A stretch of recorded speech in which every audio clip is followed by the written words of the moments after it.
안녕하십니까, 박사호입니다. 월드리딩 채널은 수익 창출이 정제했지만 변함없이 국제 정세의 격변을 이해하는 인사이트를 제공합니다. 이번 방송에서는 프랑스 인류학자, 역사학자 이마니엘 토드가 제시한 몇 가지 흥미로운 토픽을 소개해드리겠습니다. 이미 한 차례 방송을 하긴 했지만 보충할 건 보충하고 누락된 부분을 소개해드립니다. 그는 미국을 쇠퇴하는 로마 제국에 비유했습니다. 소련의 몰락을 정확히 예측해 유명해진 이마니엘 토드는 최근 져서 서양의 패배로 세계 지식인들의 주목을 받고 있습니다. 토드는 우크라이나 대리전에 필요한 충분한 탄약을 생산하지 못하는 미국의 산업에 흥미를 느껴 미국 경제의 공허함을 탐구했습니다. 그는 1928년 미국이 전 세계 산업 제품의 거의 절반인 44.8%를 생산했지만 2019년에는 그 점유율이 16.8%로 떨어졌다고 시작했습니다. 반대로 2018년 중국은 전 세계에서 생산된 모든 공작기계의 거의 4분의 1인 24.8%를 생산한 반면 미국은 6.6%에 불과하다고 말했습니다. 제가 보는 견해로 이제 미국은 중국을 당해내지 못합니다. 미국은 뭐 하나 제대로 생산할 수 있는 게 없습니다. 심지어 트럼프가 손에 들고 있는 바이블조차도 중국에서 인수해 수출한 것입니다. 트럼프가 중국을 상대로 관세전쟁, 무역전쟁을 벌이겠다고 하지만 절대 성공할 수 없습니다. 컬럼비아대 교수 제프리 sak스도 마찬가지 의견입니다. 미국이 가진 것이라고는 종이로 찍어내는 달러밖에 없습니다. 제프리 sak스는 미국이 달러를 무교함으로써 renminbi의 상승을 가속화했다고 말했습니다. 그리고 서구가 중국의 과잉 생산을 비판하고 있지만 그것은 잘못된 것이라고 비판했습니다. 자유무역 세계에서 효율적으로 물건을 저렴하게 제조해 수출하는 것을 막으면 안 된다는 게 그의 의견입니다.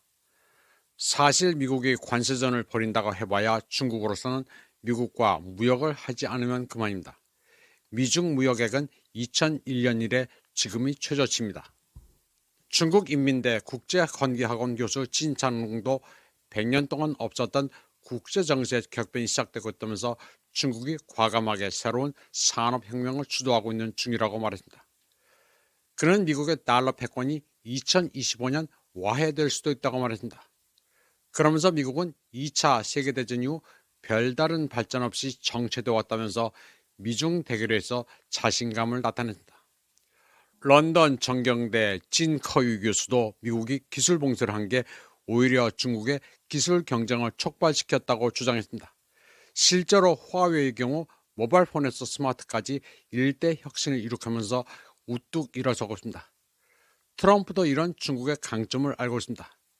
그래서 트럼프는 미국과 중국이 연합하면 천하무적이라면서 중국을 유혹하고 있습니다. 그러자 푸틴은 러시아야말로 중국의 진정한 냉오라면서 중국에 더욱 가까이 가고 있습니다. 지금 중국은 더 이상 억누르지 못할 만큼 너무나도 강력합니다. 6세대 스텔스 전투기를 만들어 미국을 제압하고 있습니다. 14억의 생산량은 당해낼 수가 없습니다. 아태 지역 군사 정세에서도 미국은 수세로 돌아섰습니다. 미국은 일본 오키나와의 군사력을 괌으로 철수한다는 계획입니다. 제1도련이 사실상 무너지고 있으며 그 다음에 괌, 그리고 마침내 하와이까지 밀려나는 추세입니다. 그러면 본론으로 다시 돌아가 보겠습니다. 토드는 경제는 무엇보다도 훈련을 받고 기술을 습득한 남성과 여성의 집합이라고 정했습니다. 하지만 오늘날 미국 학생 중 7.2%만이 공학 학위를 취득합니다. 그는 미국 내에서 법률, 금융 또는 비즈니스와 다른 고소득 직업으로의 사회적 두뇌 유출이 발생했다고 시작했습니다. 두뇌 유출은 다른 나라로 브레인이 빠져나가는 것만을 의미하지는 않습니다. 한 나라 안에서도 발생합니다. 임마니엘 토드는 미국 교육을 두고 가방끈만 늘어난 기생충의 증가라고 표현합니다.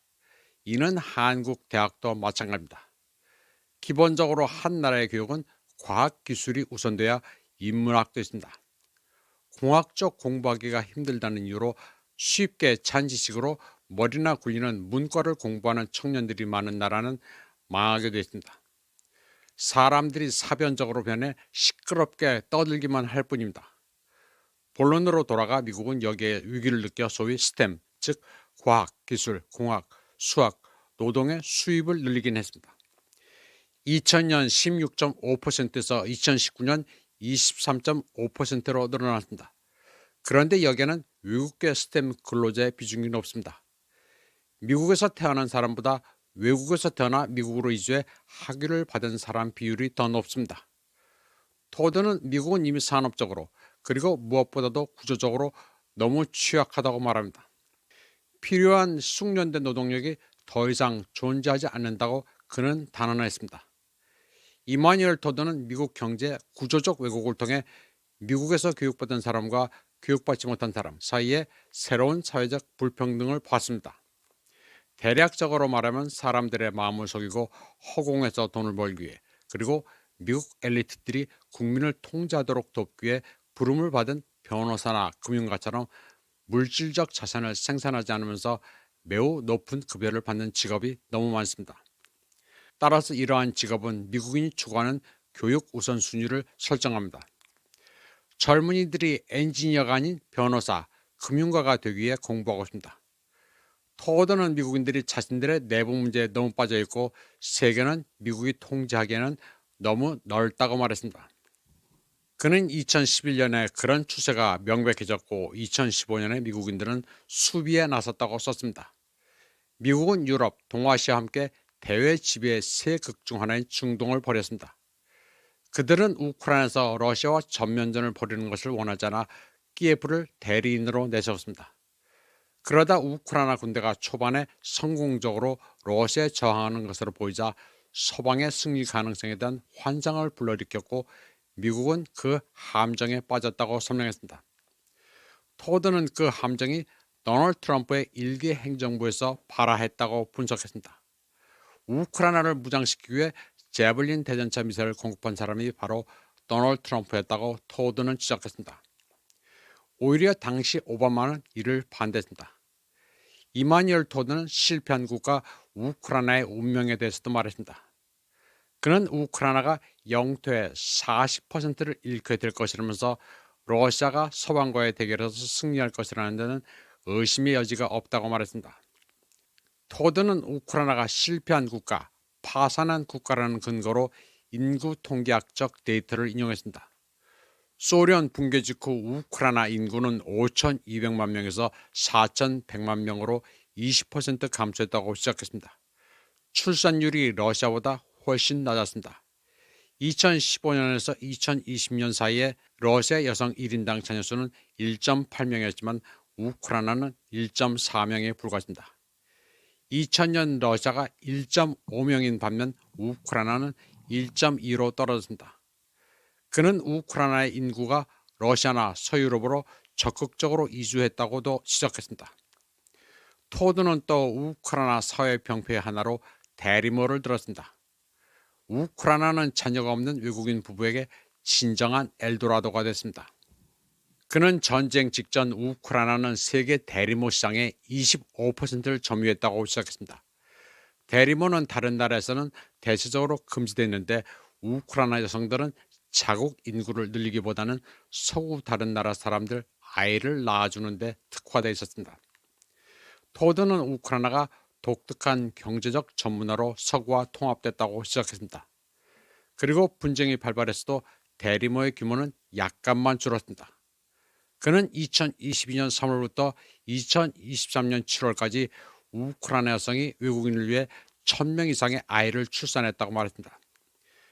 유럽 최대 규모의 대리모 센터는 키바이오텍스컴 클리닉인데 여기서 600명이 태어났습니다. 1,000명 출산이라는 데이터는 대규모로 서구에 이주해 그곳에서 출산한 수치는 포함되어 있지 않습니다. 우크라이나는 또한 장기를 적출해 해외에 파는 이식학 분야의 세계적 선두주자입니다. 2022년 봄 기준으로 우크라이나 전역의 이식센터는 27개였습니다. 그런데 우크라이나에서는 전쟁이 곧 시작될 것이고 판매용 장기가 많이 있을 것이라는 사실을 마치 알고 있었던 것 같았습니다. 전쟁이 나기 직전인 2021년 12월 라다는 시신 처리 절차를 크게 단순화하는 법을 채택했고 2022년 4월에는 장기 이식의 부가가치세도 없앴습니다. 장기식은 독일보다 우크라이나가 20배나 저렴합니다. 또 전쟁 중에 사망한 우크라이나의 장기가 냉장 차량을 통해 유럽으로 운반된다는 보고도 있었습니다. 이마니엘 토드는 우크라이나 국가 상태에 대한 또 다른 지표로 올리가르히의 역할을 들었습니다. 2003년 푸틴 대통령이 올리가르히를 제거하는 동안 우크라이나에서는 그런 일이 일어나지 않았습니다. 소련 붕괴 이후 올리가르히가 사회적 정치적 영향력을 행사한 국가는 우크라이나뿐입니다. 토드는 우크라이나가 파산 국가라는 사실 외에도 매우 복잡한 구성을 가지고 있었다고 시작했습니다. 그는 우크라이나를 세 부분으로 나눕니다. 첫 번째는 르보프 유지의 서부로 역사상 러시아와 문화적 관계가 거의 없었다고 시작했습니다. 서부는 강력한 그리스 카톨릭 영향력을 갖고 있으며 활동적인 초민족주의 중심지입니다. 두 번째는 키예프가 이끄는 중부 우크라이나로 예전에는 리틀 러시아라고 불렸습니다. 토드는 이 지역을 무정부 상태로 묘사합니다. 인구 290만 명의 우크라이나 수도 키예프는 국가 건설 장소가 아니라 중앙 정부가 파괴되는 장소입니다. 키예프는 오렌지 혁명의 장소로 올리가르히 투쟁의 장입니다. 세 번째 부분은 도시화되고 산업화된 우크라이나 남쪽과 동쪽의 노보로시아로 압도적으로 친러시아적인 지역입니다. 이마니엘 토드는 러시아와 우크라이나의 가족 개념도 다르다고 시작했습니다. 그는 러시아의 가족은 공동체적이고 집단주의적 경향이 있으며 전통을 중시하는 반면 우크라이나의 가족은 원자적이며 개별주의 경향에다 가족 내에서 여성의 지위가 더 높다고 시작했습니다. 따라서 우크라이나인들은 서방의 리버럴 가치에 더 취약합니다. 토드는 전쟁이 발발하면서 그렇게 많은 우크라이나 여성들이 해외로 떠난 것은 우연이 아니라고 말했습니다. 그는 일반적으로 공동체에 대한 러시아인의 내부 무의식적 갈망과 평등, 정의에 대한 열망, 절대적인 개인주의 발전 방지와 같은 특질을 러시아의 장점으로 간주합니다. 이는 많은 국가와 구별되며 오늘날 글로벌화된 세계에서 진정한 주권을 유지할 수 있게 해주는 힘이라고 그는 말했습니다. 이마뉴엘 토드는 우크라이나 극단 민족주의자들이 지킬 수 없는 미국의 약속에 굴복하는 치명적 실수를 저질렀다고 말했습니다. 그리고 미국의 군사적 보장을 믿다가 전쟁 이후 영토의 20%를 잃은 조지아의 운명을 반복했다고 말했습니다. 토드는 현재 우크라이나가 상실한 영토가 20%지만 러시아는 궁극적으로 하리콥, 드니에프르, 자포로제, 헤르손, 니콜라예프, 오데사를 수복해 40%를 점령할 것이라고 예측했습니다. 그는 또 미국을 전적으로 믿고 있는 타이완의 경우 영토 상실 비율은 20%, 40%가 아니라 당연히 100%가 될 것이라고 덧붙였습니다. 이마니엘 토드라는 프랑스 학자의 식견은 대단합니다. 러시아 학자들도 프랑스인이 어떻게 러시아 역사, 인문, 사회를 저리 잘 아는지 경이로워하고 있습니다. 이번 방송은 여기까지 하겠습니다. 시청해주신 여러분 감사합니다.